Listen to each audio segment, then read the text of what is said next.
श्री गणेशाय नमः. महानंदा सुधर्म व तारक यांची कथा. अध्याय 11. शिवलीलामृत.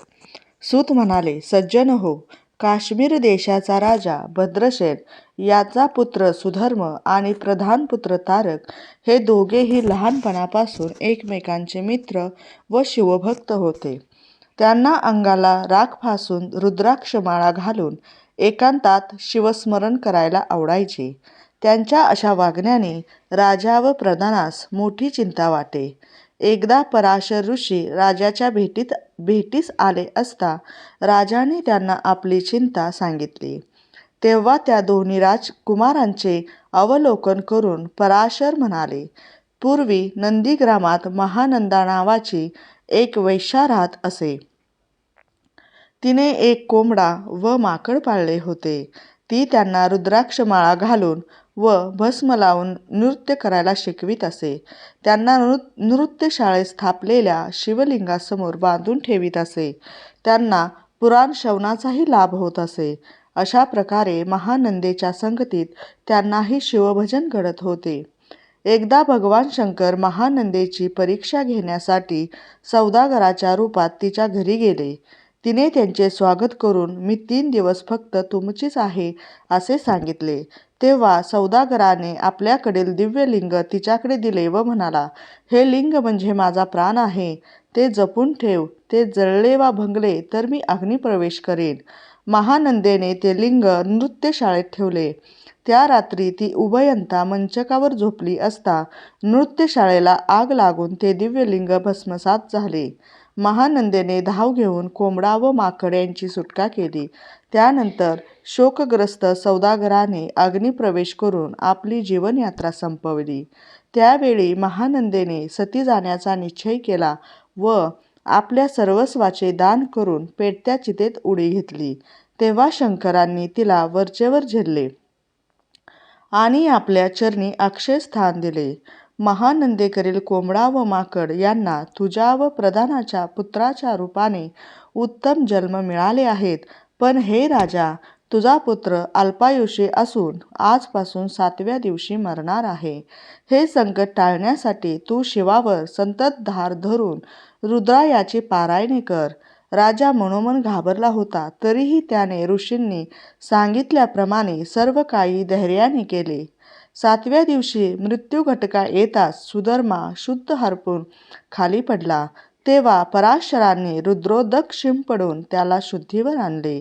भान येताच त्याने शिवदूतांनी आपले प्राण कसे परत आणले तो अनुभव सांगितला. तेव्हा नारदांनीही तेथे प्रकट होऊन त्याला दुजोरा दिला. मग भद्रसेनाने आनंदोत्सव करून नारद व पराशरांचा सन्मान केला आणि सुधर्म्याला गादीवर बसून प्रधानासह तपासाठी वनात गेला. शंकराने त्यांनाही निजकृपेने आपल्यात विलीन करून घेतले. आपण शिवलीलामृत 11वा अध्याय बघितला. आता शिवस्तुती बघूयात.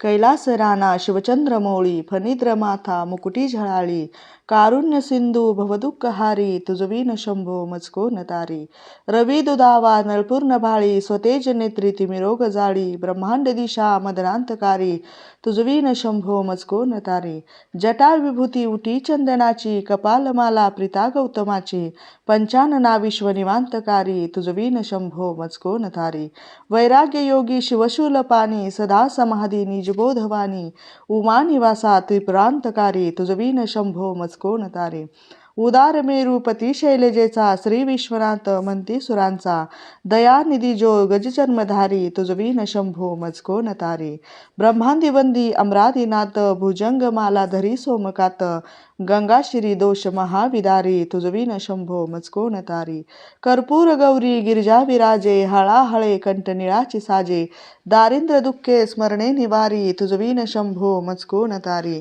मशान किडा करिता सुकावे तो देव चुडामणी कोण आहे उदास मूर्ती जटाभस्मधारी तुजवीन शंभो मजको न तारी भूतादिनाथ अरियंतकाचा तो स्वामी माझा ध्वज शांभवाचा राजा महेश बहुबाहुधारी तुजवीन शंभो शंभो मचको न तारी.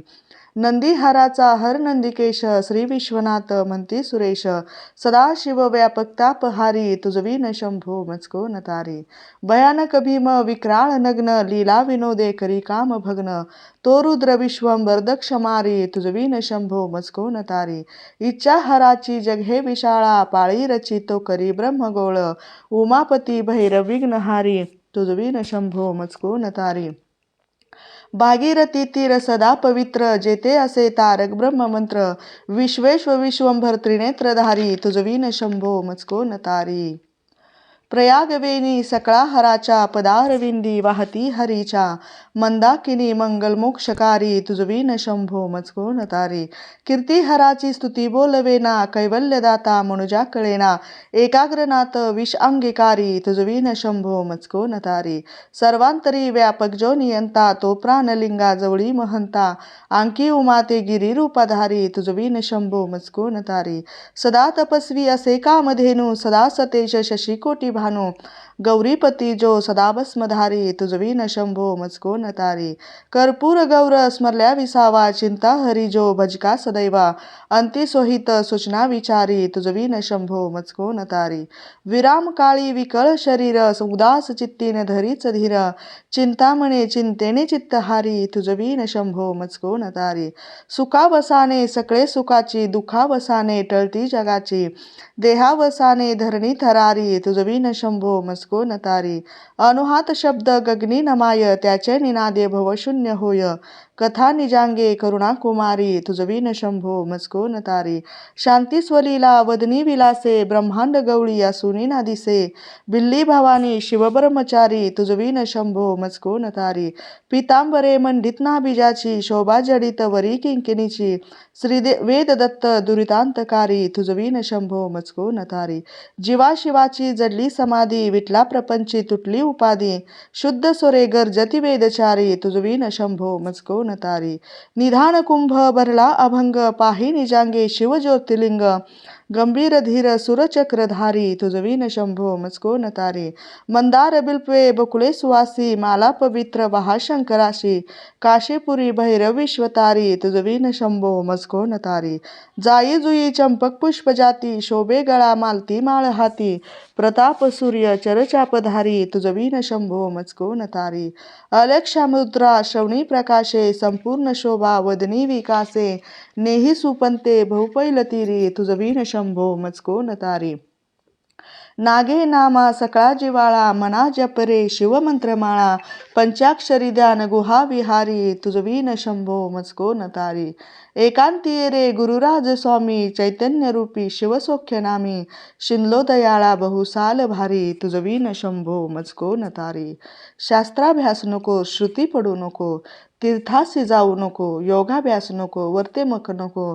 तीव्रे तपेती नको, काळाचे भय मानसी धरू नको. दुष्टांशी शंकू नको, ज्याची स्मरणे पतित तरती. तो शंभू सोडू नको. ओम नमः शिवाय. आता आपण शिवलीलामृत ग्रंथाचे वाचन कसे करावे ते बघूयात. शिवलीलामृत ग्रंथाचे वाचन आपली संकटे दूर होऊन आपले सर्व ऐहिक व पारलौकिक कल्याण होण्यासाठी फार उपयुक्त आहे. या ग्रंथाचे संपूर्ण पारायण एका सप्ताहात पूर्ण करावे. त्याचा रोजचा पाठ किती करावा ते पुढे आहे. कोणत्याही सोमवारी सायंकाळी शिवमंदिरात जाऊन बेलाची 11 त्रिदले पिंडीवर व्हावीत व शंकराचे दर्शन घ्यावे. मी भगवान शंकरांना प्रसन्न करून शांती, समाधान, आनंद प्राप्त करून माझे व माझ्या कुटुंबियांचे ऐहिक व पारलौकिक सर्व प्रकारचे कल्याण व्हावे, जी इच्छा असेल ती बोलून. म्हणून मी शिवलीलामृत पोथीचे 7 दिवसात रोज अंशतः याप्रमाणे पारायण करणार आहे. तरी हे भगवान शिवशंकरा, आपण ही उपासना निर्विघ्नपणे मजकडून करून घ्यावी व इष्टफल द्यावे अशी प्रार्थना करतो, असे हात जोडून ते म्हणावे. मग रोज जमत असल्या तेथे किंवा स्वतःच्या घरी पुढील क्रमाने पोथीचे अध्याय वाचावेत.